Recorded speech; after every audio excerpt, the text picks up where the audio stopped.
Assalamualaikum warahmatullahi wabarakatuh. Apa kabar semua?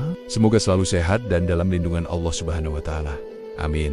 Pernah gak sih teman-teman merasa khawatir? Khawatir tentang masa depan, khawatir tentang orang-orang yang kita sayangi, atau bahkan khawatir tentang barang-barang berharga kita. Rasa ingin melindungi dan menjaga itu manusiawi banget. Tapi tahukah teman-teman, ada satu zat yang penjagaannya tak tertandingi, yang pemeliharaannya meliputi segala sesuatu. Dialah Allah Al-Hafiz. Yuk kita bahas lebih dalam salah satu nama terindah Allah, Al-Hafiz. Dalam Asmaul Husna, Al-Hafiz memiliki arti yang maha memelihara atau yang maha menjaga. Akar katanya berasal dari hifz, yang artinya menjaga atau memelihara. Tapi, makna Al-Hafiz ini jauh lebih luas dari sekadar menjaga barang.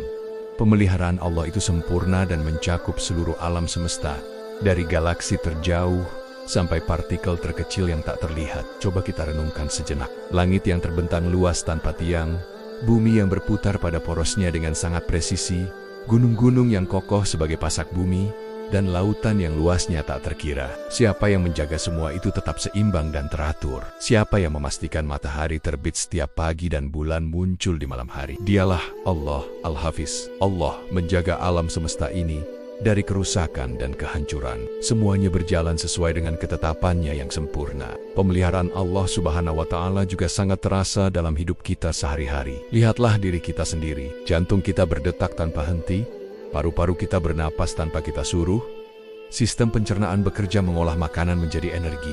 Semua sistem rumit di dalam tubuh kita ini berjalan secara otomatis. Siapa yang menjaganya?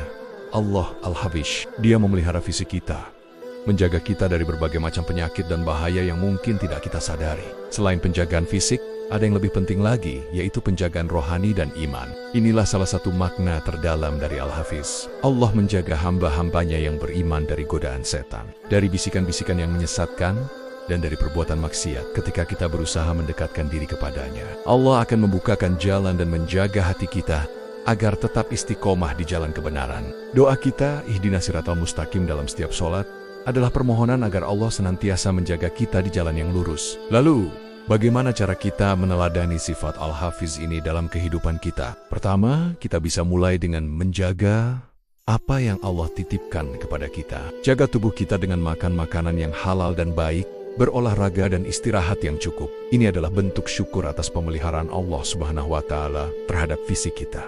Kedua, jaga iman dan amal kita. Laksanakan perintahnya dan jauhi larangannya. Jaga sholat kita, jaga lisan kita dari ucapan yang buruk, jaga pandangan kita dari hal-hal yang haram. Dengan menjaga hubungan kita dengan Allah, kita juga sedang memohon penjagaannya. Ketiga, kita juga harus menjaga hubungan dengan sesama makhluk. Menjaga amanah yang diberikan orang lain, menjaga rahasia sahabat, memelihara lingkungan sekitar dengan tidak merusak atau membuang sampah sembarangan. Semua ini adalah cerminan dari sifat Al-Hafiz dalam skala kita sebagai manusia. Jadi, teman-teman, ketika rasa cemas dan khawatir itu datang, ingatlah bahwa kita punya Allah Al-Hafiz, Sang Maha Penjaga. Pasrahkan segala urusan kita kepadanya. Berdoalah dan mintalah perlindungannya, karena tidak ada penjaga yang lebih baik daripada Allah.